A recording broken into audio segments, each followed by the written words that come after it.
enseigné ça, si tu n'avais jamais, si ta perception de la parole de Dieu, l'approche que tu en avais ne correspondait pas à ce que tu vas entendre, sache que la vie ne pouvait pas aller de l'avant.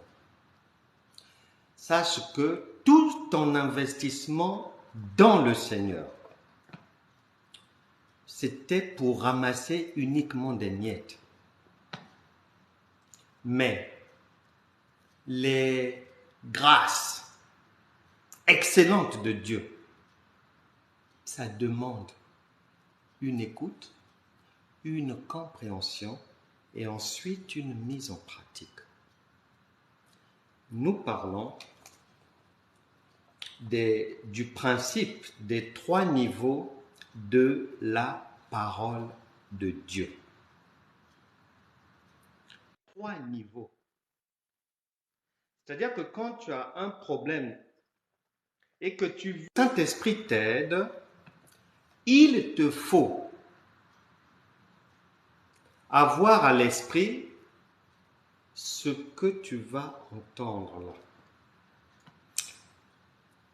Le principe des 3 niveaux de la parole de Dieu. Partagez ce cours. Invitez encore les proches. Bien-aimés, la parole de Dieu, pour qu'elle soit opérationnelle, elle a 3 niveaux. Ces 3 niveaux, tu dois les comprendre. Non pas superficiellement, non pas comme quelqu'un qui est drogué. Non, tu dois les comprendre en pleine conscience. La Bible déclare, Évangile de Jean, chapitre 1, verset 1. Il est dit, au commencement était la parole. Et la parole était avec Dieu, virgule. Et la parole était Dieu. Ce qui veut dire que depuis le commencement jusqu'à ce jour, la parole est Dieu et Dieu est sa parole. Maintenant, le premier niveau de la perception de l'approche, de la compréhension de la parole de Dieu dans les 3 niveaux de la parole, le premier niveau que tu dois comprendre, c'est que la Bible que tu as, cette parole de Dieu, le Nouveau Testament, les évangiles ou toute la Bible, c'est l'Éternel qui est là et c'est sa parole. Maintenant, si tu n'as que cette compréhension, elle est insuffisante parce que il te faut aller prendre un témoin dans les Écritures, c'est-à-dire un verset qui va venir t'expliquer comment cette parole, qui est Dieu, de l'Écriture, va venir agir dans ta vie. Et l'Écriture témoin qui va te donner le mécanisme. Jean chapitre 6, verset 63. Les paroles que je vous ai dites, dit le verset, c'est Jésus qui parle, que mes paroles sont esprit et vie. Cela veut dire quoi? Cela veut dire que à l'homme. Donc, cela veut dire, retiens ça bien, note ça bien. Dieu ne connaît pas les langues, il connaît son langage. Il a un langage. Il ne connaît pas les langues, il a un langage. Et lorsqu'il te parle, si tu te bases sur l'alphabet français, non, ça ne marchera pas. Tu ne vas pas le comprendre parce que avant que l'alphabet n'existe, lui, il était déjà là, il avait déjà parlé. Jean chapitre 6, verset 63 dit « Mes paroles sont esprit et vie ». Ce qui veut dire, si tu lis comme un roman, tu es en train de lire la lettre. Or, lui dit que ses paroles sont esprit, mais pas la lettre. Donc, tu es dans l'obligation d'aller comprendre ce qu'il veut, c'est-à-dire d'élever ton niveau de compréhension au niveau spirituel de ce que Dieu veut réellement me dire. Maintenant, c'est cette compréhension spirituelle. Quand la Bible dit « Mes paroles sont esprit et vie », c'est le Seigneur Jésus qui le dit. Ça veut dire, si tu arrives à comprendre ce que je te dis, mais au niveau spirituel de l'esprit et non de la lettre, c'est-à-dire si tu arrives à comprendre, tu trouves un mot dans la Bible. Le mot que tu lis, la maison, Dieu ne te parle pas de maison des hommes. Il te parle de maison à lui par rapport à ton problème. Donc, il faut que derrière le mot maison, que tu ailles trouver qu'est-ce que lui entend réellement par maison. Il faut la compréhension spirituelle. Une fois que tu arrives à la compréhension spirituelle, immédiatement Jésus dit, mais ça donne la vie. Donc, c'est-à-dire, c'est cette compréhension-là qui va se fabriquer dans ton problème et résoudre ton problème, qui va te redonner la vie, qui va te sortir du problème. C'est cette compréhension-là. Non pas la compréhension humaine, mais la compréhension spirituelle. C'est celle-là qui donne la vie. Raison pour laquelle tu remarqueras, les gens jeûnent, les gens prient, les gens lisent la Bible, les gens sont dans des veillées interminables de prière, mais sans résultat. Parce que l'apôtre Paul a dit en Romains chapitre 10, versets 1 à 2, c'est parce que tout ce que les gens font là, ils ont du zèle pour Dieu, mais comme c'est sans intelligence, en fait, ils ne comprennent pas Dieu, ça ne peut pas marcher, c'est un langage de sourds. Ils comprennent Dieu humainement, charnellement, par la lettre, alors que lui, il est au niveau de l'esprit. Donc, c'est comme un avion qui décolle, mais qui perd la communication avec la tour de contrôle, que ce soit celle du départ ou de l'arrivée, c'est le crash assuré. Et c'est ce crash-là que l'école gratuite de la foi se doit de t'éviter. Donc, dans les trois niveaux, dans le principe des trois niveaux de la parole de Dieu, il faut que ta compréhension soit spirituelle, parce que Dieu est esprit. Et cette compréhension spirituelle correspond au Père. Il y a Dieu le Père, il y a le Fils et il y a le Saint-Esprit. Nous sommes encore au niveau du premier niveau, celui du Père, qui est esprit. Une fois que tu comprends le verset d'une manière spirituelle et non humaine, et non charnelle, et non académicienne, et non française, belge, espagnole, anglaise, mais tu comprends le verset spirituellement, c'est-à-dire selon le langage de Dieu, tu as franchi, c'est-à-dire tu as gravi une partie de la montagne de la connaissance sur la route de la solution à ton problème. Ça, c'est le niveau de Dieu le Père. Maintenant, nous savons tous qu'il y a le Fils.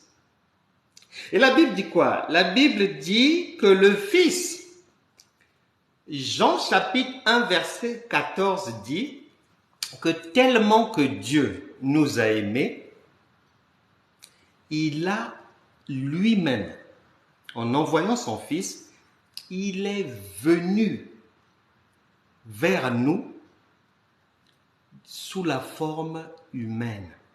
Il s'est fait chair, Jean chapitre 1 verset 14, et il est dit en Actes des Apôtres chapitre 10 verset 38 que Jésus-Christ, Jean chapitre 1 verset 14, et il est dit en Actes des Apôtres chapitre 10 verset 38 que Jésus-Christ, qu'il est dit qu'il n'y a rien de nouveau sous le soleil. Ce qui était hier, c'est ce qui est aujourd'hui et demain, ça sera ça. La nature, c'est-à-dire la société, la vie là, ne vous enseigne-t-elle pas? Il faut que cette parole de Dieu, que tu la retrouves dans ta société. Un exemple très simple, rapide.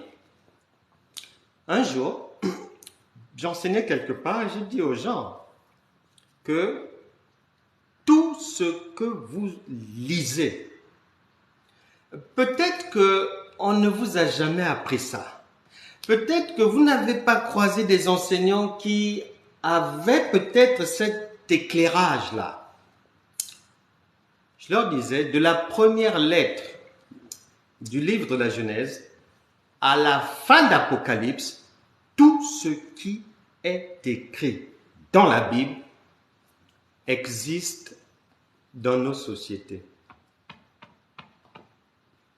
Chaque parole de Dieu, une fois que tu as la compréhension spirituelle, tu quittes maintenant le monde spirituel, tu viens maintenant dans la société parce que Dieu s'est fait chair, il est venu vivre dans notre société, donc tu dois retrouver cette parole dans la société.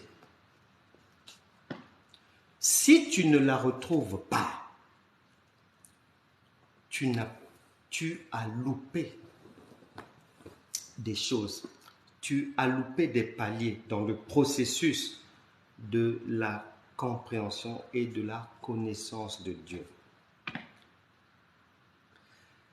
J'ai dit aux gens ce jour-là ce que je suis en train de dire et les gens ont commencé à me poser des questions pour que je puisse justifier ce que je disais. Et on m'a posé une question sur la résurrection des morts. J'ai dit, mais la résurrection des morts, notre vie est une résurrection permanente. Ils m'ont demandé comment. J'ai dit, mais le sommeil, lorsqu'on va dormir, on est conscient ou pas? C'est l'image d'une mort que nous vivons. Nous sommes inconscients, nous sommes partis. Ce qui se passe autour de nous, on ne sait pas, on dort. C'est l'image de la résurrection. Et à une certaine heure, où le matin, on se réveille. Chaque parole de Dieu est dans notre vie. Si on ne la trouve pas, on n'a pas compris. Et ce jour-là, je leur ai démontré que dans ce monde, il y a la résurrection, il y a déjà l'enlèvement. Tout ce que nous lisons dans la parole est au quotidien avec nous. Maintenant, si quelqu'un ne connaît pas ça, ça ne pourra pas bien avancer. Donc, le principe des 3 niveaux que tu dois comprendre de la parole de Dieu, premier niveau, la compréhension spirituelle de la parole, parce que Dieu est esprit et il dit qu'il n'y a qu'une parole qui est au niveau de l'esprit qui va donner du résultat. Jean chapitre 6 verset 63. Mes paroles sont esprit et vie. Et plus loin, il est dit que la lettre, je n'y suis pas parce que la lettre, il n'y a pas la vie dedans. Ça tue. Si ta compréhension est littéraire et autre, c'est peine perdue. Dieu, il est esprit, donc il faut élever sa compréhension pour arriver à la hauteur de son langage. 1. La parole de Dieu est esprit, il y a la compréhension spirituelle. 2. Ce verset biblique, cette parole de Dieu, il faut que tu la retrouves dans la société. Parce que Dieu s'est fait chair, il est venu dans la société, il est venu au milieu des siens, il est venu pour partager avec nous le quotidien, les peines, les douleurs, les bons moments aussi, etc., etc. Donc, si tu dis qu'il est vivant, et donc il est toujours là dans la société, et tu dois le trouver. Il est sa parole, oui, mais qui s'est faite chair. Donc, tu dois le retrouver dans la société. 3e niveau et dernier niveau pour aujourd'hui, dans ce principe des 3 niveaux de compréhension de la parole de Dieu, le Saint-Esprit. 1er niveau, c'est Dieu le Père qui est esprit. 2e niveau, c'est Dieu le Fils qui s'est fait chair. 3e niveau, c'est le Saint-Esprit. C'est-à-dire que ce Dieu-là, tu dois le retrouver. Après la société, tu dois maintenant le retrouver dans ta vie. Et pour le retrouver dans ta vie, tu l'invites, comme Zachée dans Luc chapitre 19. Tu l'invites à venir vivre avec toi, dans ton cœur. Et tu prends l'engagement, par un baptême, de marcher selon ses orientations. Maintenant, lorsque tu retrouves le problème dans la société, tu viens maintenant au niveau de ta propre vie. Examinez-vous vous-même pour savoir si vous êtes encore dans la foi. Comment marches-tu? Es-tu dans la drogue, l'homosexualité, la pornographie, le lesbianisme, la cigarette, les injures, les faux témoignages, le colportage, les diffamations, la haine, le racisme, les rancunes? Tu es où? Parce que le Saint-Esprit doit trouver en toi un terrain favorable pour que la parole de Dieu produise ses effets, les résultats attendus. Le Saint-Esprit, Jean chapitre 10, verset 10, 2e partie du verset, il est venu dans ta vie pour te donner la vie et te l'a donné en abondance. Jean chapitre 14, verset 26. Le consolateur, l'esprit de vérité, il est dit, lorsqu'il viendra, il vous enseignera toutes choses.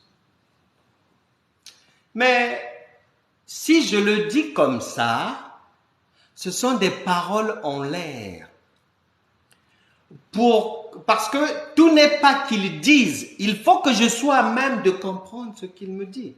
Or, pour que je comprenne ce qu'il me dit, je dois franchir ces 3 paliers de la montagne de Sion, comprendre le langage, reconnaître le Dieu qui s'est fait chair dans la société, et ensuite on en arrive à ma personne pour régler le problème que j'ai à ce moment-là. Il en est de même pour toi. Ce qui fait défaut aux enfants de Dieu, c'est le manque de réflexion, le manque de cohérence dans le raisonnement et l'acceptation de vraiment des imbécilités d'une manière trop facile. Après avoir rapidement exposé le principe des 3 niveaux de la parole de Dieu, il te faut comprendre la parole lorsque tu as un problème, que ce soit la maladie, que ce soit les dettes, que ce soit le travail, les enfants, le mari, la femme, peu importe.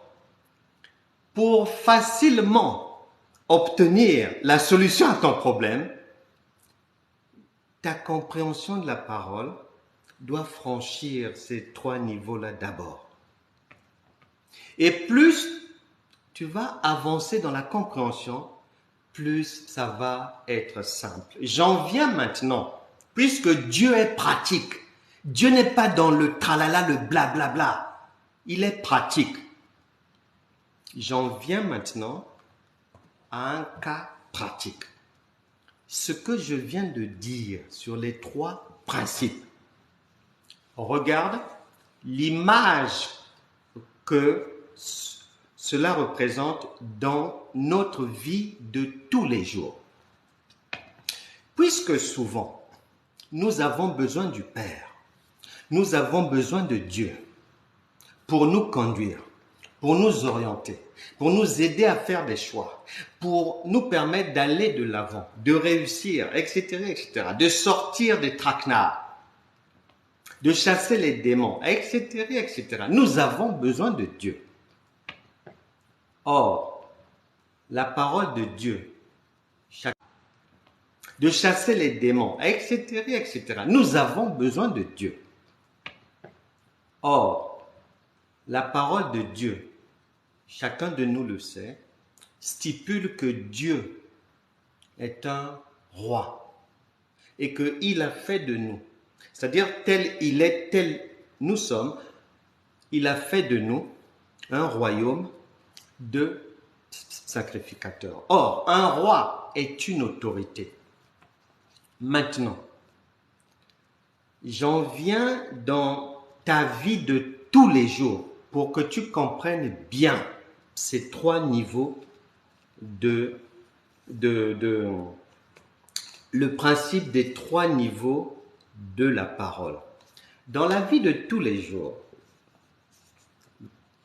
voici le cas pratique. Dieu est une autorité. Tu as un problème, par exemple, de logement. La loi te permet de faire un dossier que tu peux introduire à la mairie, au service du logement, pour une demande de logement.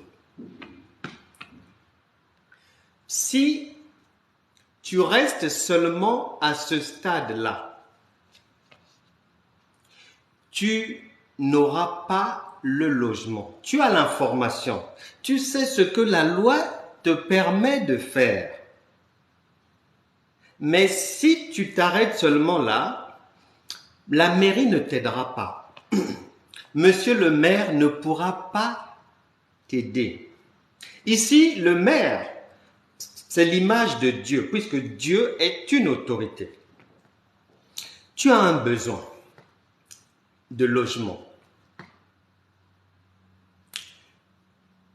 Les textes te permettent de faire une demande. Nous avons la parole de Dieu avec les versets qui disent que, il y a par exemple le psaume 23, verset 1, l'Éternel est ton berger, tu ne manqueras de rien. Voilà, c'est dit. Le texte dit que tu ne manqueras de rien. Les textes de la mairie disent que tu peux faire une demande de logement. Mais si tu n'as que ce que les textes disent en tête, tu n'auras pas le logement. Tu dois passer à un deuxième niveau. Le deuxième niveau, tu dois faire la démarche à la mairie. Tu dois aller dans la société.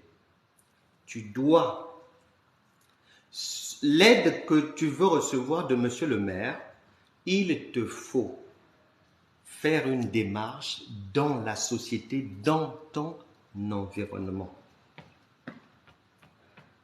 C'est pour ça que je disais la parole de Dieu que tu as lue, que tu as compris, non pas selon les hommes, non pas selon les académiciens, mais selon le langage de Dieu. Une fois que tu l'as compris comme ça, tu dois la retrouver dans la société.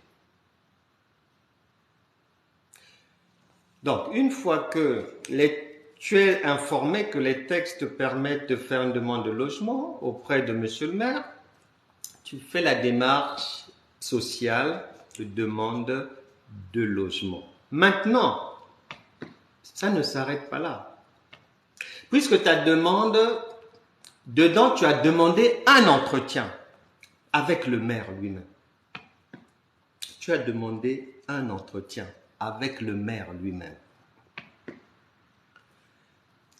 Viendra le troisième niveau, l'entretien avec monsieur. Viendra le troisième niveau, l'entretien avec monsieur le maire. 1. Les textes disent que c'est bon, tu peux avoir la maison, le logement. 2. Démarche dans la société. 3. Entretien face à face avec monsieur le maire. Ça correspond à la parole de Dieu, esprit. De l'autre côté, les textes de la mairie viennent d'une autorité, monsieur le maire, qui te donne le droit. 2. Tu fais une démarche dans la société. La parole de Dieu que tu as pu comprendre spirituellement, tu la retrouves, tu l'identifies dans la société. Et ensuite, le face-à-face avec monsieur le maire, tu vas exposer pleinement ton problème. Ici, de l'autre côté, c'est le face-à-face entre le Saint-Esprit et toi pour examiner et ta demande à la lumière de la parole de Dieu. Parce qu'il y a des choses que le Saint-Esprit permet, il y a des choses que le Saint-Esprit ne permet pas. De l'autre côté, monsieur le maire, il te posera aussi des questions. Quand même. C'est après que tu vas avoir la solution à ton problème. Je m'arrête ici pour le cours intitulé « Le principe des 3 niveaux de la parole de Dieu ». Amen. Je suis maintenant à votre disposition. Je vous écoute, j'écoute vos questions. Je vais faire un effort de pouvoir les lire. Si quelqu'un peut m'aider parce que le téléphone est à l'horizontale, de me dire les questions, de me dire quelles sont ces questions. Si quelqu'un... Posez vos questions et je vais y répondre. On vient de voir le principe des 3 niveaux de la parole de Dieu. Elle doit être lue, et lorsqu'on la lit humainement, on doit aller trouver ce que Dieu veut dire avec son langage spirituel, puisque la parole de Dieu en Jean chapitre 6 verset 63 dit que sa parole qui peut produire du résultat, c'est celle qui est esprit. C'est celle-là qui donne la vie du résultat. Ensuite, on a dit que le Fils de l'homme est venu. Dieu s'est fait chair, vivant dans notre société. Il est toujours vivant.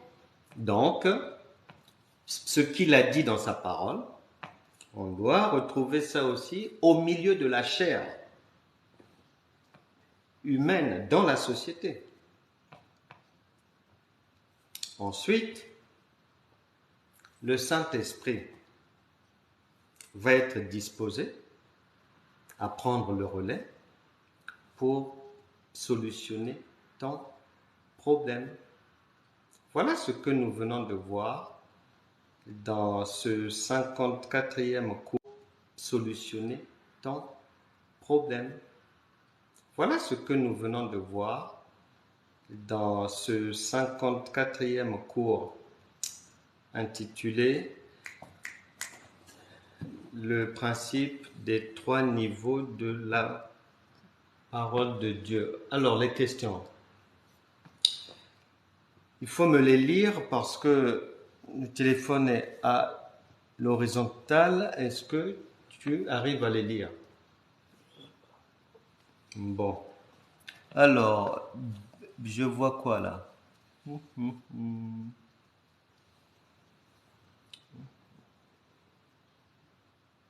Ouais, alors c'est quoi le... Ici là, c'est quoi? Quelqu'un qui a envoyé des gemmes. Ah, des gemmes.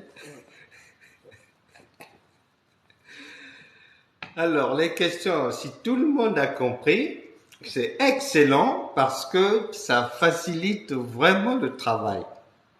C'est excellent. C'est très, très, très bien. Une question. La question, ouais. Comment aller au ciel? Oh, comment aller au ciel? Mais pourquoi faire au ciel? Comment aller au ciel? Quoi faire au ciel? Nous avons d'abord la vie ici. Nous avons le souffle de vie qui nous est prêté. Et après, il y a la parole de Dieu qui nous donne les orientations à suivre et les choses à ne pas faire pour être agréable à Dieu. Puisque aller au ciel, c'est une histoire de vie éternelle et du paradis, et donc il faut se conformer à la loi divine, simplement. Une autre question, quelle est l'étape la plus dure dans la vie d'un chrétien? L'étape la plus dure dans la vie d'un chrétien, je dirais qu'il n'y en a pas. Non. Il n'y en a pas parce que je sais que les gens, beaucoup d'enseignements, depuis beaucoup d'années, parlent de porter sa croix, parlent de sacrifice, parlent de ceci, cela. Mais en fait, nous avons repris les erreurs des aînés depuis longtemps. Nous avons marché dans nos têtes avec les incompréhensions des aînés. La Bible déclare, Évangile de Jean chapitre 3 verset 16, que Dieu a tant aimé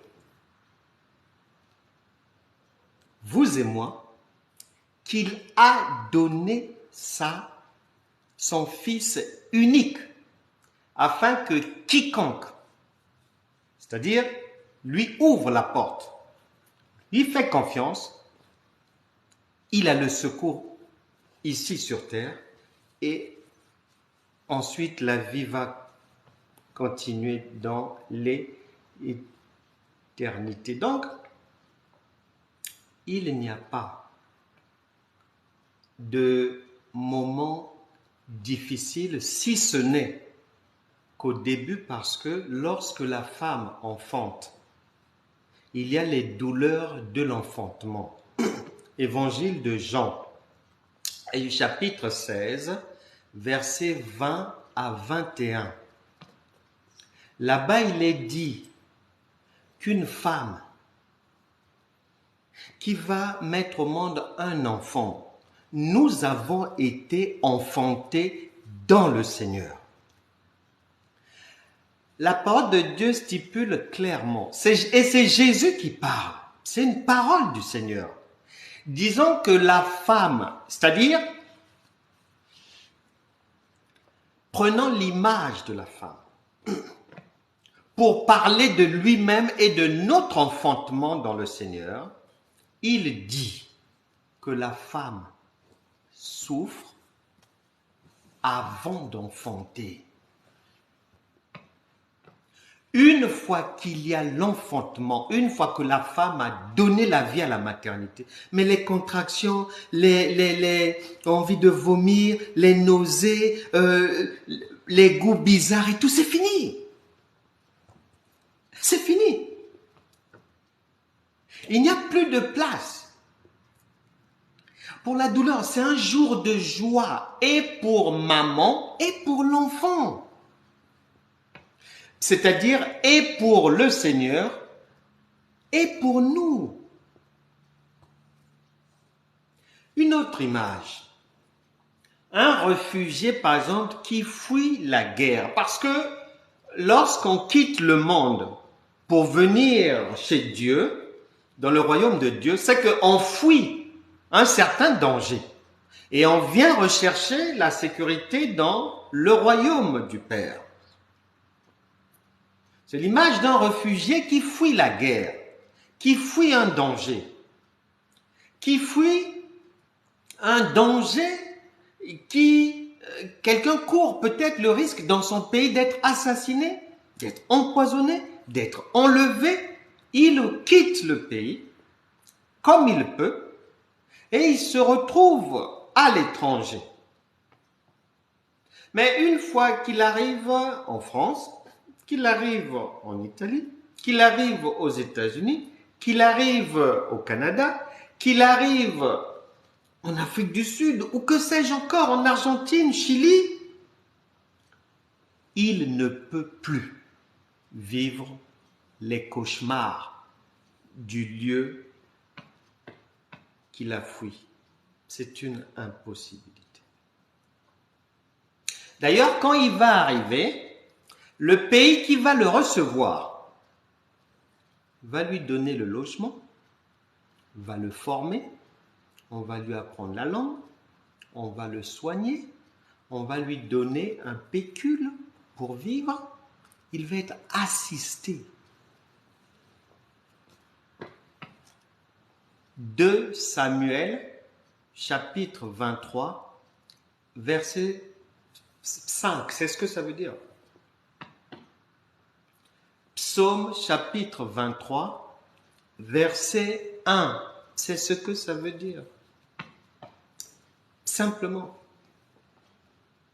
Donc, c'est la parole de Dieu qui nous apprend qu'on souffre au début. Mais on ne peut pas mener une marche dite chrétienne authentique dans la douleur et les larmes. Non, c'est pas Dieu. Mais non. Mais non. Ça n'existe pas. Et puisque dans la parole de Dieu, il n'existe pas une personne que Dieu a rencontrée, le Seigneur Jésus-Christ. Et que le Seigneur, la personne étant demandeuse, la personne étant volontaire pour recevoir le secours de Dieu, ça n'existe pas que Dieu ait laissé la personne dans son problème. Ça n'existe pas. Et les apôtres, Pierre, Paul et consorts, c'est la même chose, ça n'existe pas. Donc, Dieu n'est pas prêt de changer, puisque Hébreux chapitre 13, verset 8 dit qu'il est le même hier, aujourd'hui et éternellement. Bref, les enseignements sur porter sa croix, la pénitence, les sacrifices et tout, c'est ce que Galates chapitre 3 et Galates chapitre 1 appellent un autre évangile. Ça n'a rien à voir avec Christ. Nous avons un Dieu d'amour. Il est venu, il a payé, nous avons été rachetés à un grand prix. Mais on ne peut pas... Non, mais le rachat d'un crédit. Quand on rachète un crédit, est-ce que la personne qui rachète le crédit à une personne, est-ce que la personne qui vend le crédit est encore endettée? Non.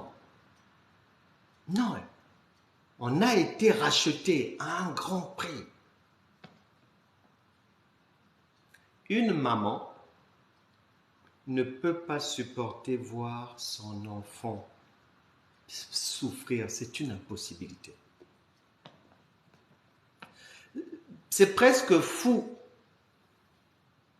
de vouloir considérer qu'une maman, un père, normalement, en général, ne peuvent pas supporter ni accompagner leurs enfants en les voyant souffrir et qu'ils peuvent faire quelque chose pour éviter cette douleur et qu'ils ne font pas cette chose. C'est des parents indignes. Dieu n'est pas un Dieu indigne.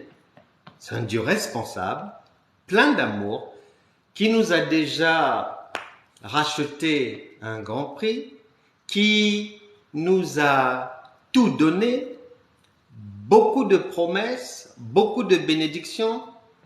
Nous avons été richement bénis dans tous les domaines.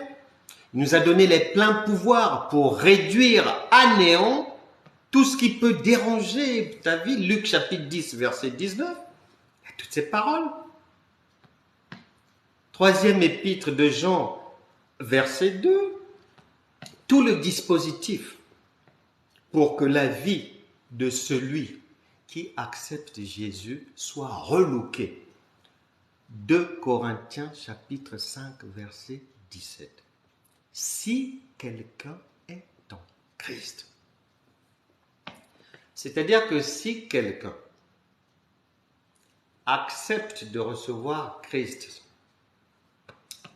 dans sa vie et que entre Christ et cette personne, le langage passe bien, il y a la compréhension. Quand Christ parle, la personne comprend.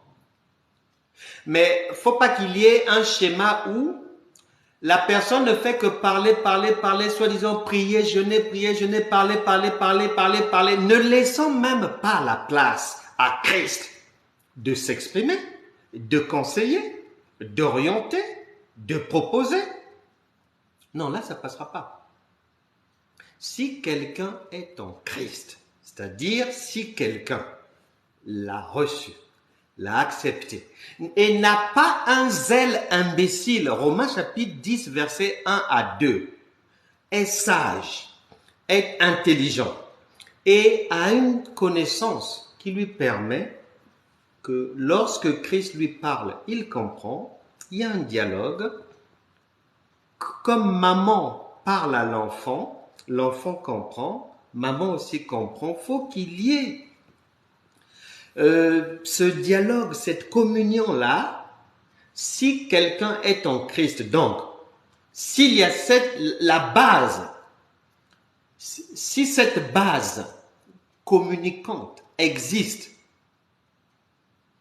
alors, la parole dit, la vie de cette personne, toutes les choses anciennes, sales, la souillure, l'impudicité, les maris de nuit, les femmes de nuit, les échecs, les rancunes, le non-pardon, la prostitution, la séduction, toutes ces choses, les insomnies, les flèches maléfiques, les mauvaises paroles des gens, etc., etc. Toutes ces choses sont enterrées.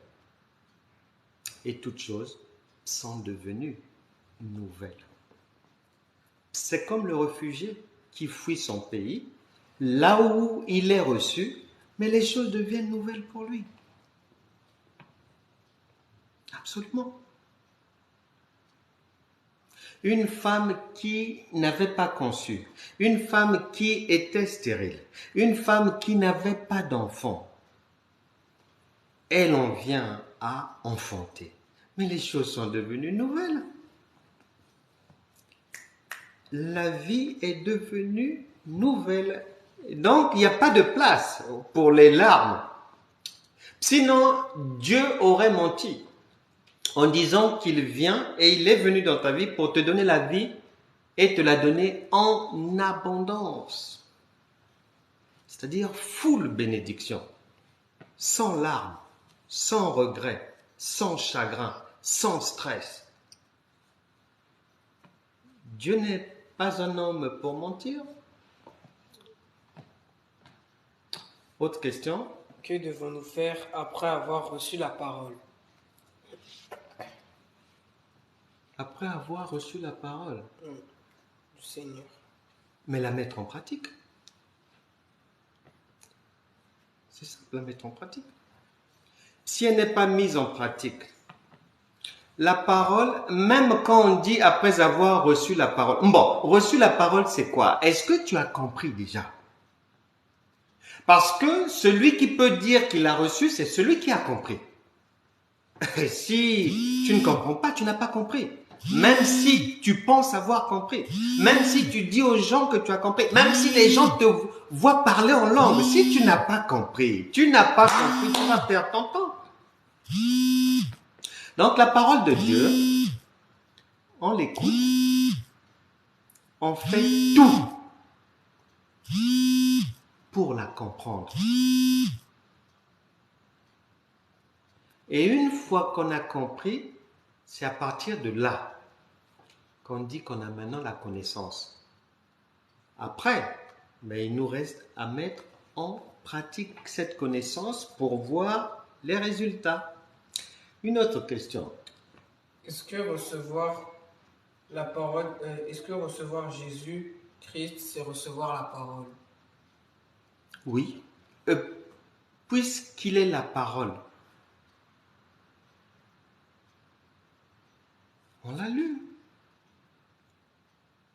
Jean chapitre 1, verset 1. Au commencement était la parole. Il était avec Dieu. Il était Dieu. Ensuite, Jean chapitre 1, verset 14 vient maintenant dire que cette parole-là, elle s'est faite chair. Et Romains chapitre 10, verset 9 dit, si tu confesses le Seigneur c'est la parole, ta bouche, et que tu crois dans ton cœur que Dieu l'a ressuscité des morts, c'est-à-dire que le Seigneur est vivant, tu auras le secours de Dieu. Donc, recevoir le Seigneur Jésus, c'est recevoir la parole, puisqu'il est la parole. Amen. Une autre question? Comment surmonter les obstacles dans notre vie? Les obstacles, on les surmonte par 1, la connaissance, 2, la confiance en Dieu. Or, tu ne peux pas avoir confiance en Dieu si tu n'as pas la connaissance. C'est pour ça que le Seigneur a dit en Osée chapitre 4, verset 6, que mon peuple n'y arrive pas faute de connaissance. Et le Seigneur Jésus, quand il arrive en Jean chapitre 8, verset 32, il redit la même chose, mais avec d'autres mots, en disant que vous connaîtrez la vérité. C'est la connaissance. Et la vérité que vous, c'est-à-dire la connaissance que vous allez avoir de moi, Dieu, indiquera votre niveau de réussite dans la vie. Donc, il faut la connaissance, et c'est cette connaissance-là qui doit grandir. Maintenant, une fois qu'elle grandit,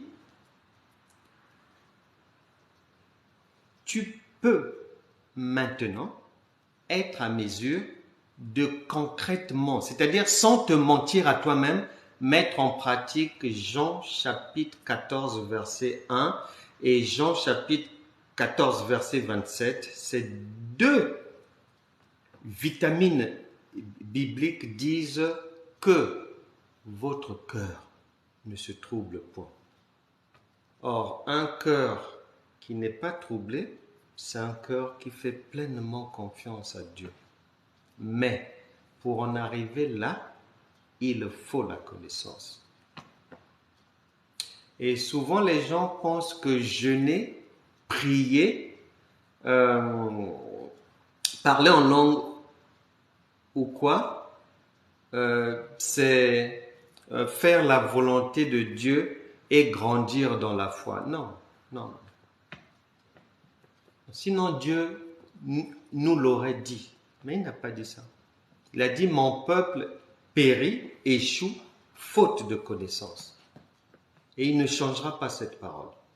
Donc, nous sommes dans l'obligation, c'est de ta responsabilité, ma responsabilité, d'aller rechercher la connaissance qui, une fois mise en pratique, c'est bingo. Une question? Mieux vaut emmener des âmes en Christ ou approfondir sa relation avec lui dans le secret. Mieux vaut emmener des âmes à Christ ou approfondir sa relation dans le secret. Avec lui. Je répondrai de la manière suivante. 1. On parle de emmener des âmes à Christ. C'est ça, non? Emmener des âmes à Christ, c'est bien. Mais le royaume de Dieu,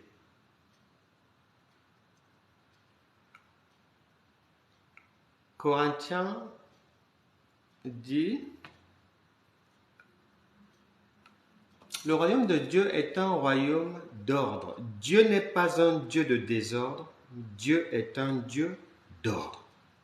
Cela veut dire quoi? Cela veut dire ceci. Ce n'est pas parce que je vais tout faire pour ramener des âmes à Dieu que cela veut dire que, 1, que c'est ce que Dieu m'a demandé de faire, 2, que Dieu est content. Non. Le royaume de Dieu, comme dans la société, a son fonctionnement. Si tu ne fais pas partie des employés de Carrefour, Carrefour ne te payera pas à la fin du mois. Même si tu viens travailler sur leur site, ils ne te payeront pas. Ils payeront uniquement les gens qu'ils ont embauchés. Le royaume de Dieu rémunère ses ouvriers. Maintenant, quand on parle d'ouvriers, les ouvriers mandatés par le Seigneur, conformément à 2 Corinthiens chapitre 5 verset 20. Nous faisons donc fonction d'ambassadeurs pour Christ. Donc, emmener des âmes à Dieu, il faut s'assurer qu'on a été mandaté pour le faire. Si on n'a pas reçu mandat de Dieu, on n'aura pas la récompense. Non. Carrefour, Une entreprise ne paye pas quelqu'un qu'elle n'a pas recruté. Même si la personne vient faire du bénévolat là, à droite, à gauche, dans l'usine ou bien quoi, ils ne payeront pas. Même si la personne travaille là, d'ailleurs, pour eux c'est tout bénef. C'est une main d'œuvre gratos. Ils sont contents. Ils ne te payeront pas. Parce qu'ils ne t'ont pas recruté. Mais le fonctionnement social là, que tu vois, la société, mais sa source, c'est la parole de Dieu. Il faut de l'ordre. Ensuite, si la personne est missionnée par Dieu pour être un pêcheur d'hommes, Jésus a dit à Pierre, je ferai de toi, moi, je. Donc, il y a un appel authentique. Un ordre de mission venant du Très-Haut lui-même. Il a dit à Pierre, je ferai de toi pêcheur d'hommes. Voilà une responsabilité qui est attribuée à quelqu'un. Mais si Dieu ne t'a pas attribué une responsabilité, tu feras le gain des âmes, mais à la fin, il n'y aura pas de récompense. Parce que certainement, dans le royaume de Dieu, tu es appelé à une autre fonction. Donc, il faut s'assurer que ce que je fais là, c'est bien la tâche qui m'a été attribuée parce que Jésus a précisément, avec précision, dit à Pierre, je ferai de toi pêcheur d'hommes. Donc, c'est précis, c'est précis. Dieu est précis. Très précis. Donc, si c'est Dieu qui l'a dit, il faut le faire. Maintenant, est-ce que c'est parce que je vais ramener des âmes au Seigneur? Non. Est-ce normal? Est-ce cohérent que je ramène des âmes au Seigneur, c'est-à-dire je nettoie la maison, j'arrange la maison, je fais la vaisselle, je la mets en ordre et tout, je fais même le ménage, je tiens à ce que la maison soit nickel. Mais est-ce normal que quand maman vient,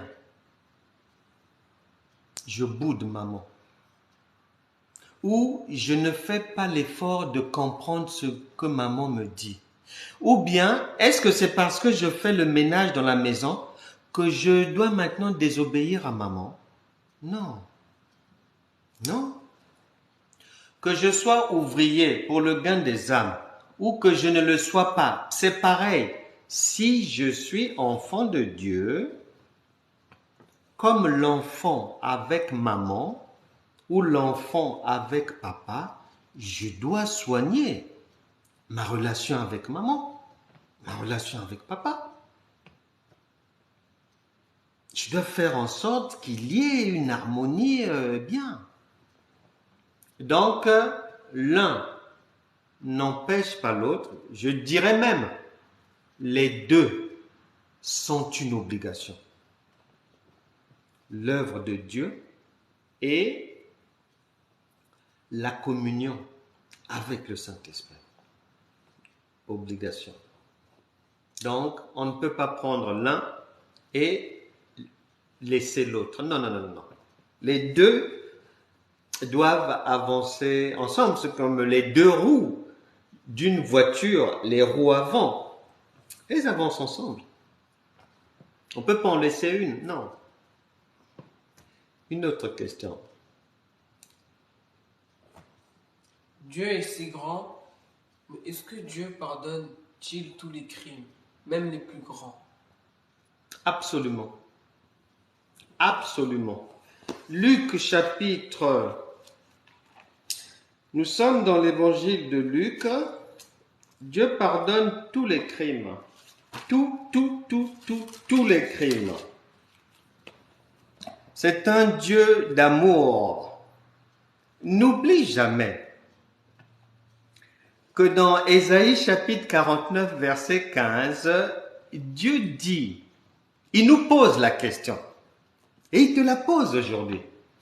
Est-ce qu'une maman peut oublier l'enfant qu'elle allait? Et il dit, bon, admettons qu'on trouve peut-être n'importe où, un jour par hasard, une maman qui a oublié son enfant. Mais, ça sera elle, moi, Dieu. Je ne t'oublierai jamais. Un enfant peut avoir commis un crime. As-tu déjà vu sa mère venir devant le tribunal pour condamner son enfant? Ça n'existe pas. Peu importe le crime, le père ou la mère viennent devant le tribunal toujours pour présenter un nouveau visage de leur enfant. Pas le visage présenté par l'accusation, pas le visage présenté par ses actes, non. Ils viennent pour relooker l'image de l'enfant. Bon, ça, ce sont des hommes mortels qui font ça. À combien plus forte raison le Dieu d'amour? Tout crime, peu importe ce que tu as commis, nous allons bientôt prier, peu importe ce que tu as commis, peu importe les erreurs du passé, même si tu as divorcé 32,4 fois,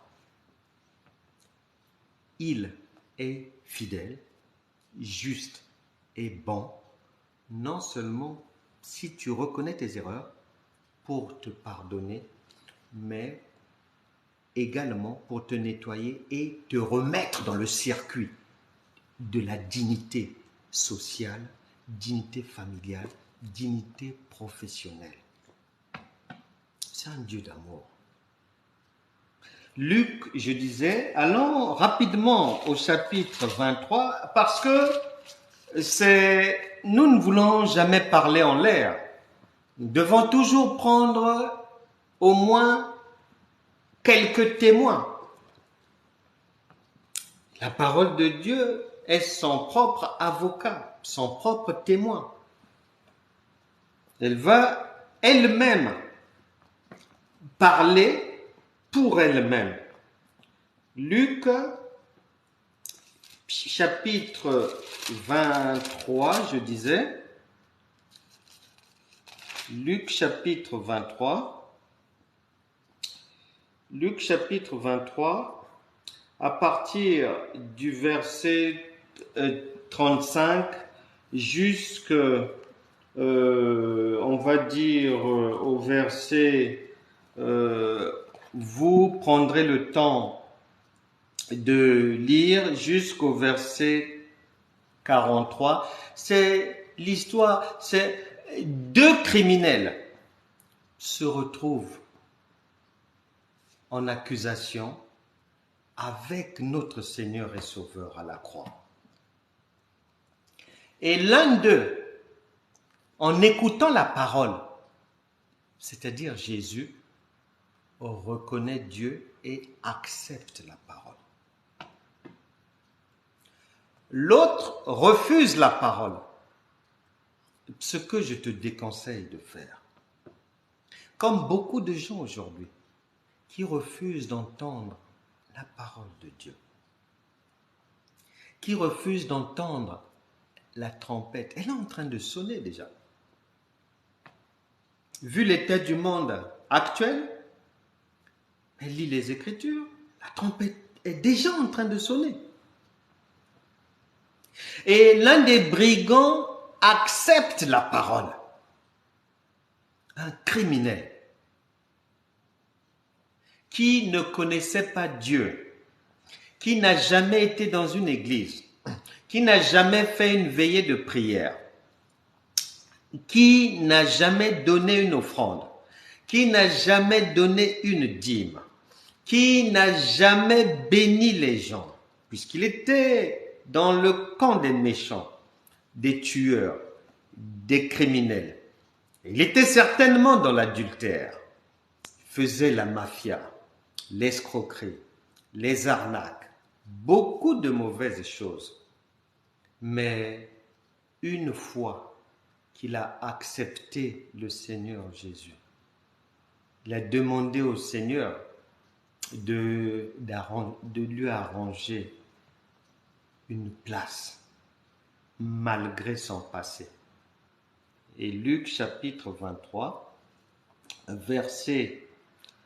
verset 42 dit, le criminel dit à Jésus, souviens-toi de moi quand tu viendras dans ton règne. Verset 43. Jésus lui répondit, je te le dis en vérité, aujourd'hui tu seras avec moi dans le paradis. Donc quiconque se répand, peu importe le crime, Dieu ne voit pas à notre passé. Dès qu'on fait amende honorable, on reconnaît notre erreur, il passe vraiment sur ce problème, sur ces problèmes-là, et il te relance dans une vie propre et digne. Donc, même si tu avais tué quelqu'un hier, physiquement ou spirituellement, ou par les mauvaises paroles, même si tu as été à l'origine d'un divorce, même si tu as fait des choses, des gris-gris, des choses mauvaises contre les gens hier, aujourd'hui est un nouveau jour. Le Seigneur va te visiter et te relancer dans la vie. Même si tu avais perdu quelque chose, tu pleures depuis des années, il est là pour sécher tes larmes. Une autre question. Est-ce que les meurtriers peuvent-ils être héritiers du ciel? Mais nous venons d'entendre une écriture témoin qui atteste pleinement que même la prostituée, le voleur, le débauché, l'adultère, l'homosexuel, le magicien, le sataniste, le résuchrétien, tous ceux qui font les mal, le menteur, les incrédules, les infidèles, tout ce monde-là, dès qu'ils se répandent en reconnaissant leurs erreurs, et dès qu'ils prennent la décision de ne plus faire le mal, le royaume de Dieu leur appartient. Il n'y a pas de problème. Une autre question? Donc, pourquoi Dieu ne donne pas les mêmes dons à tout le monde? Pourquoi Dieu ne donne pas les mêmes dons à tout le monde? Mais c'est très simple. Même dans une famille, un père, il connaît très bien ses enfants. Une maman connaît très bien ses enfants. Et la maman sait que ma fille là, l'idéal pour elle, c'est de faire telle activité. Le père sait que dans mes fils là, celui qui a une âme de sportif, c'est celui-là. C'est pas tout le monde. Donc chacun, le père, la mère, sait ce qu'ils vont donner, ce qu'ils peuvent offrir, là où ils peuvent encourager tel ou tel enfant, mais avec toujours l'objectif pour leur bien, pour leur intérêt. Donc le Seigneur sait, il a dit qu'il a donné à tout un chacun le Saint-Esprit dans sa souveraineté. Romains nous informe qu'il donne librement et c'est le même esprit qui distribue tous ses dons. Romains chapitre 12, c'est le même esprit qui distribue tous ses dons selon son bon vouloir, mais toujours pour les intérêts et du royaume de Dieu et tes intérêts à toi, pour que la vie aille de l'avant. Une autre question. Est-ce que les non-baptisés peuvent-ils entrer au ciel? Puisque si l'on croit au Fils de Dieu, nous sommes sauvés. Baptisé ou non baptisé, c'est un débat qui n'a pas lieu d'être, puisque l'Écriture témoin que nous venons de lire, Luc chapitre 23, du verset 35 au verset 43, apporte que Dieu lui-même est son propre avocat. Il vient nous faire comprendre. Mais ce criminel-là n'était jamais passé sous les eaux du baptême. C'était un criminel qui ne parlait pas en langue. Mais à partir du moment où il a accepté Dieu, il est sauvé. Donc il n'y a pas de problème. Une autre question. Est-ce que parler en langue nous aide à nous rapprocher du Seigneur? Alors, est-ce que parler en langue nous aide à nous rapprocher du Seigneur?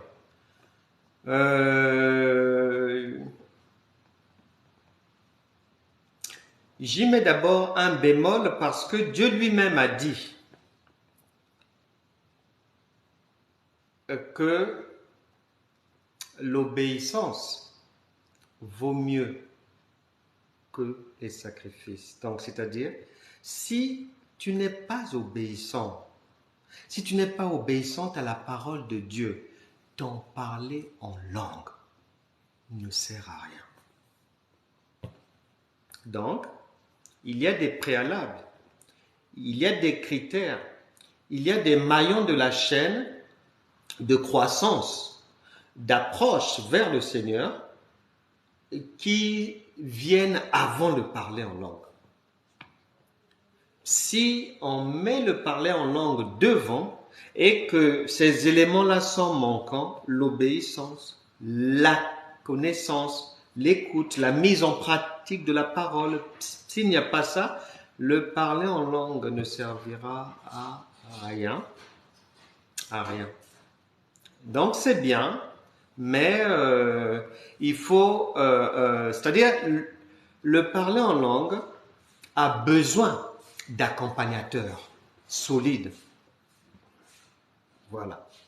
Le parler en langue doit être accompagné et soutenu par des charges qui en valent la peine. Une autre question? L'Église est-elle obligatoire pour la vie d'un chrétien? L'Église est-elle obligatoire pour la vie d'un chrétien? Il est bon pour des frères, des bien-aimés, d'être ensemble, de glorifier le Seigneur ensemble. L'Église, c'est bien, ça aide, surtout lorsque on y apporte la bonne parole. Maintenant, Dieu n'est pas un homme.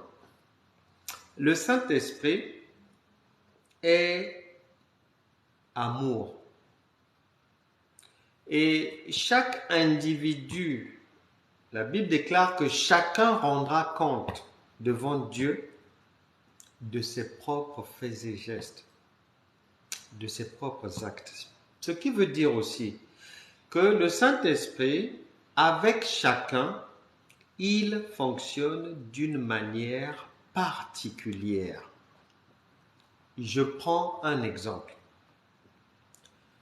J'ai déjà entendu, je prends l'exemple de cette sœur de Mulhouse là-bas. Cette sœur, un jour, a été sexuellement abusée par le pasteur de leur église. Et il y en a beaucoup comme ça. Il y en a beaucoup. D'autres ont été violés, d'autres ont été escroqués, arnaqués, abusés. Maintenant, quand une personne souffre d'un tel traumatisme, le Dieu d'amour va comprendre si la personne reste à la maison. Et parfois, Dieu peut dire à quelqu'un d'attendre ou de rester à la maison parce que le Saint-Esprit sait tout. Il sait si, en allant là-bas, on va te voler ou on va te dépouiller. Il le sait. Donc, le Saint-Esprit peut protéger quelqu'un en l'interdisant d'aller dans une assemblée. Dieu le fait aussi. Il est souverain, il est libre. Et lorsque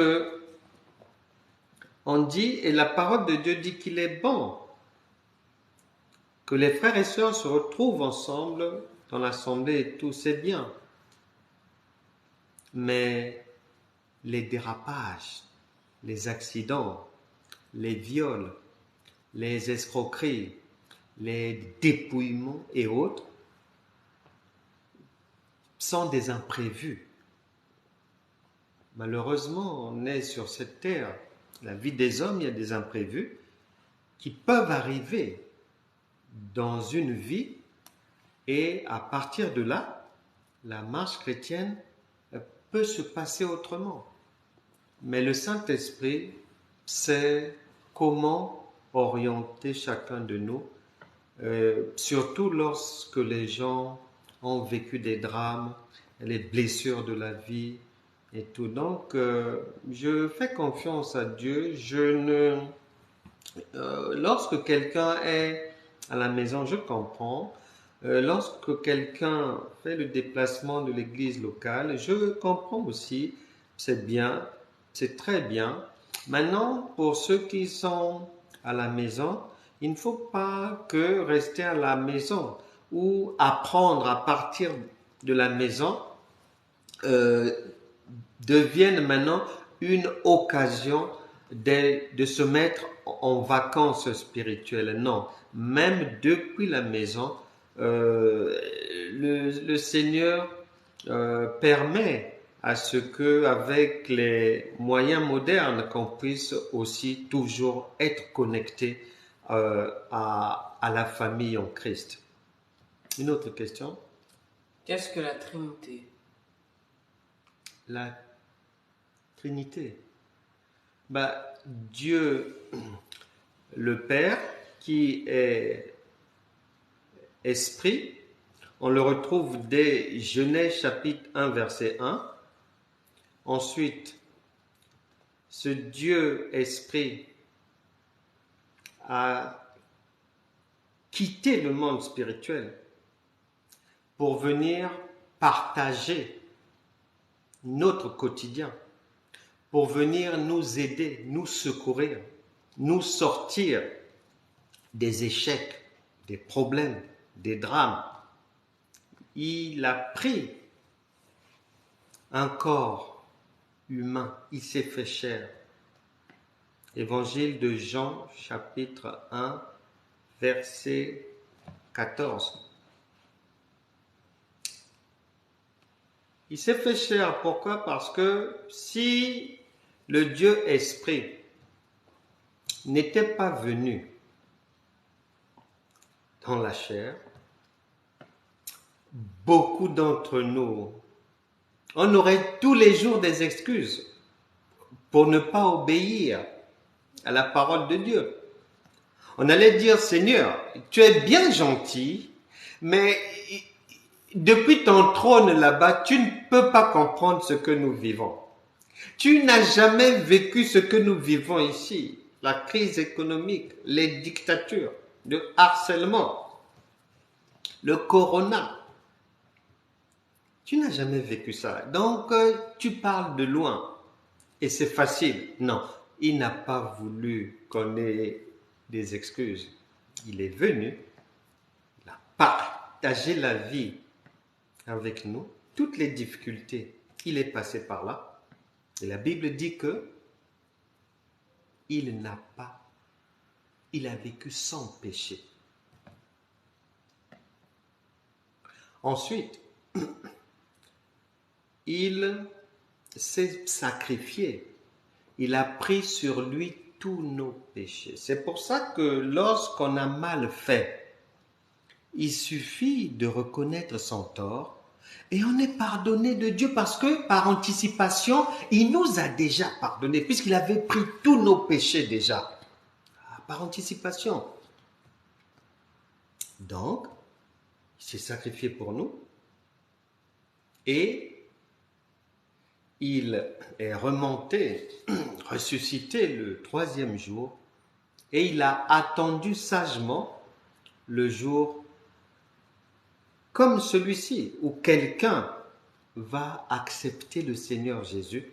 Dès qu'il l'accepte, le Saint-Esprit qui est Dieu vient maintenant vivre dans ton cœur. La Trinité, c'est le Père, le Fils et le Saint-Esprit. Une autre question? Est-il possible de revenir vers Dieu après avoir fait un pacte avec le diable? Mais bien sûr. Mais le diable n'est pas Dieu. C'est un usurpateur, un trompeur. Il n'est pas Dieu. Malheureusement, beaucoup d'entre nous, à travers le monde, notre manière de vivre la vie chrétienne, nous avons même involontairement, inconsciemment, élevé le diable. Même dans d'autres églises, il est carrément supérieur au Tout-Puissant. On l'a fait passer pour le Tout-Puissant. Non, il n'a... Colossiens chapitre 2, versets 14 à 15. Une écriture encore témoin. La parole de Dieu est son propre avocat. Ces deux paroles-là, Colossiens chapitre 2, versets 14 à 15, là-bas il est dit que notre ennemi, il avait été neutralisé, exposé, traîné dans la boue, définitivement vaincu. Définitivement. Il ne peut plus rien faire. Même si tu avais pactisé avec le diable, nous allons bientôt prier. Non seulement ça relèvera d'un lointain passé, mais dans notre royaume, le royaume de Dieu, nous n'avons plus d'archives sur ce que tu avais fait. Il n'y en aura plus. Il n'y en aura plus. La parole de Dieu le stipule clairement qu'il efface tes transgressions. C'est Isaïe qui le dit. Il efface tes transgressions. Donc, que ce soit des magiciens, des occultistes, des satanistes, quoi que ce soit, même si tu avais commis l'adultère, même si tu avais divorcé, redivorcé, marié, remarié, remarié encore, tout ça là, on n'en a que faire à partir de maintenant. Que chacun ouvre maintenant son cœur. Je ne sais pas par quelle situation tu passes. Est-ce que tu ne trouves pas le sommeil la nuit? Est-ce que tu avais tué quelqu'un de jour ou de nuit? Est-ce que tu as du mal à payer tes dettes? Est-ce que tu es porteuse d'un masque de vieillesse? Est-ce que tu as l'impression d'être rejetée par les gens partout et tu ne comprends pas pourquoi? Est-ce que quelqu'un avait prononcé des mauvaises paroles sur ta vie pour te maudire? Es-tu dans l'homosexualité? Es-tu dans le lesbianisme? T'adonnes-tu toujours à la masturbation? Es-tu dans les mauvaises choses?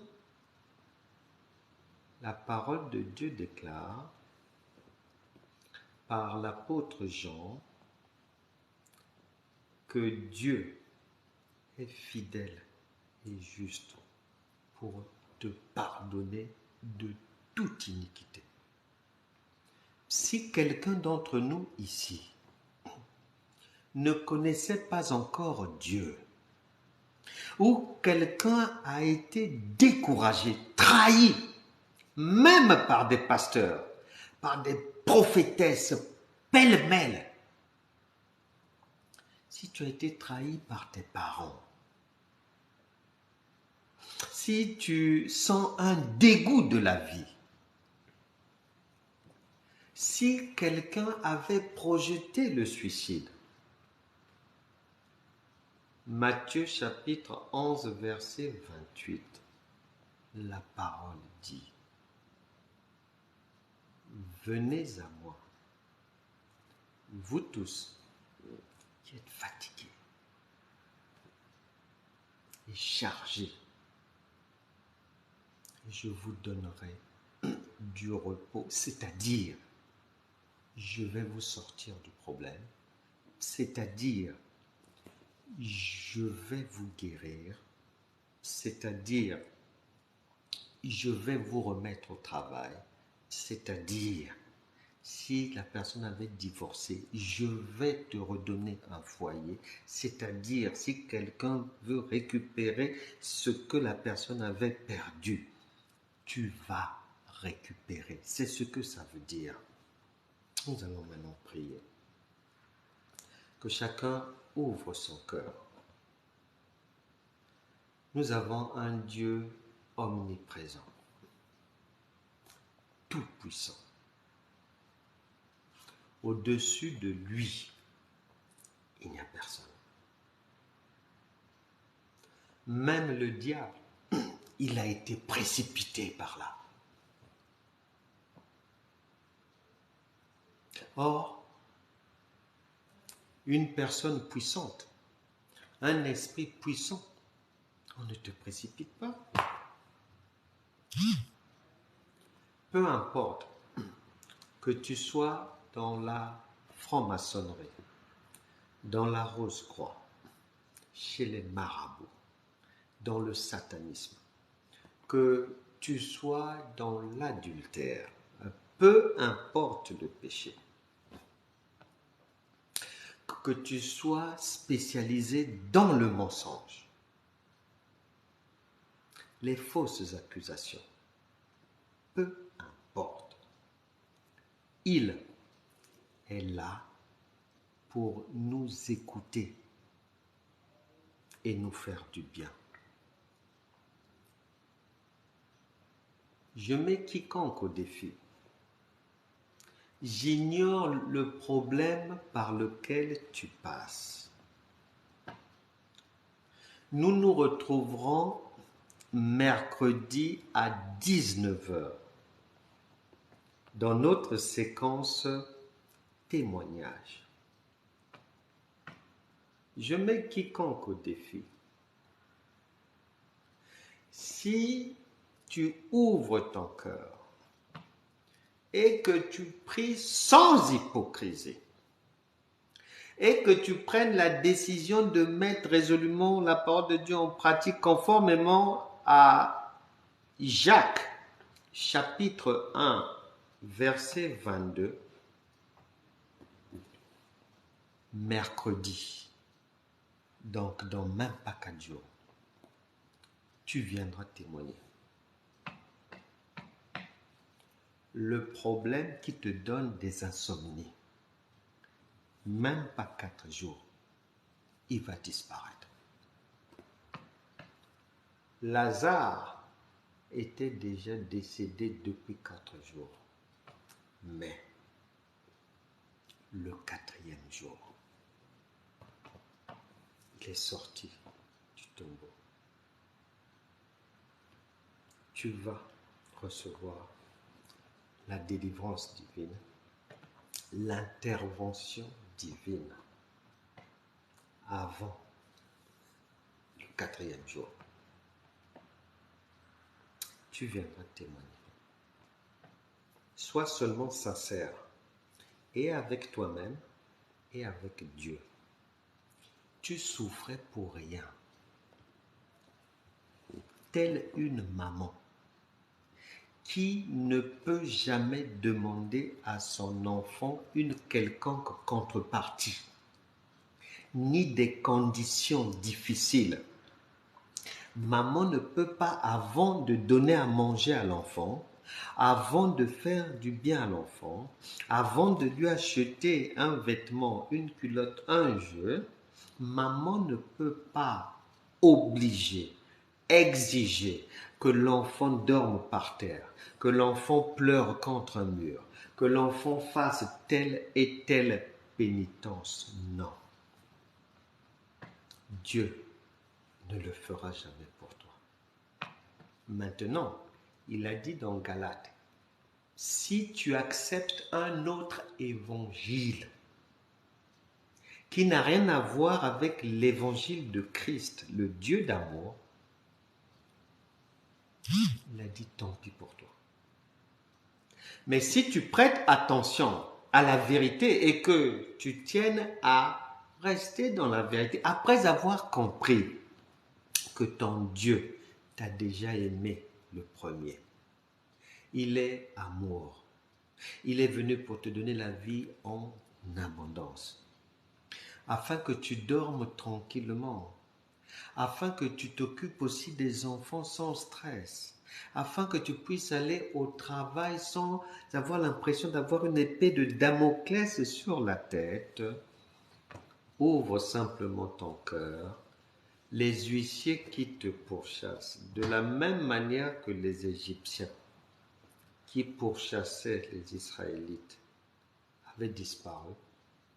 Le problème des huissiers, avant mercredi, il va disparaître si tu es sincère avec Dieu. Que chacun reprenne simplement, après moi, ces paroles simples. Maman n'a pas besoin que l'enfant fasse beaucoup de tralala pour lui donner à manger. Maman n'a pas besoin que l'enfant gesticule beaucoup pour l'emmener à l'hôpital s'il est malade. Il n'y a pas besoin de ça. Que chacun ouvre son cœur.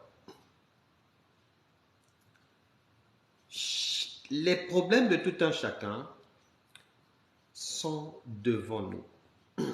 Le Saint-Esprit est là où tu te trouves. Il est omniprésent. Il t'écoute maintenant, attentivement. Et il est devant toi. Il est au-dessus de ta tête. il est à ta droite, il est à ta gauche, il est en biais, il est de l'autre côté, 24 heures sur 24 avec toi. Mais tu n'en avais pas vraiment conscience.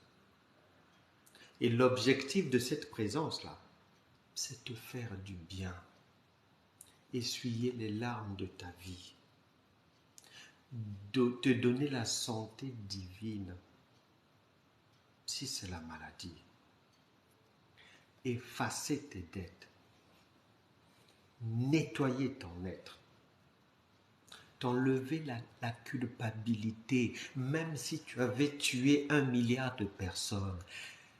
Tout ça là, dans notre logiciel du royaume de Dieu, dans ton livre de vie, ça n'existe pas à partir de maintenant. Reprenez simplement après moi. Seigneur Jésus-Christ, me voici devant toi. Je viens d'entendre ta parole et je l'accepte. Tu as dit que si je te confesse mes péchés, tu es fidèle et juste pour me les pardonner. Seigneur, je te demande le pardon de tous les péchés de ma vie. Aie pitié de moi. Pardonne-moi tous les péchés, commis volontairement, commis involontairement et commis par oubli. Aie pitié de moi. Ressuscite ma vie. Ressuscite mes finances. Donne-moi une vie agréable.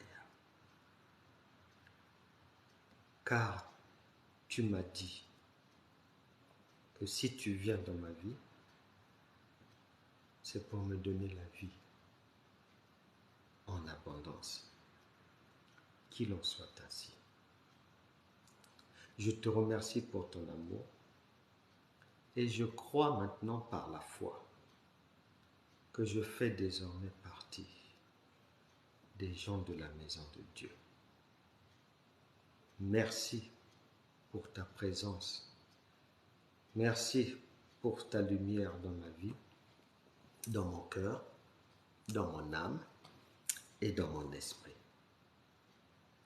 Amen. Amen.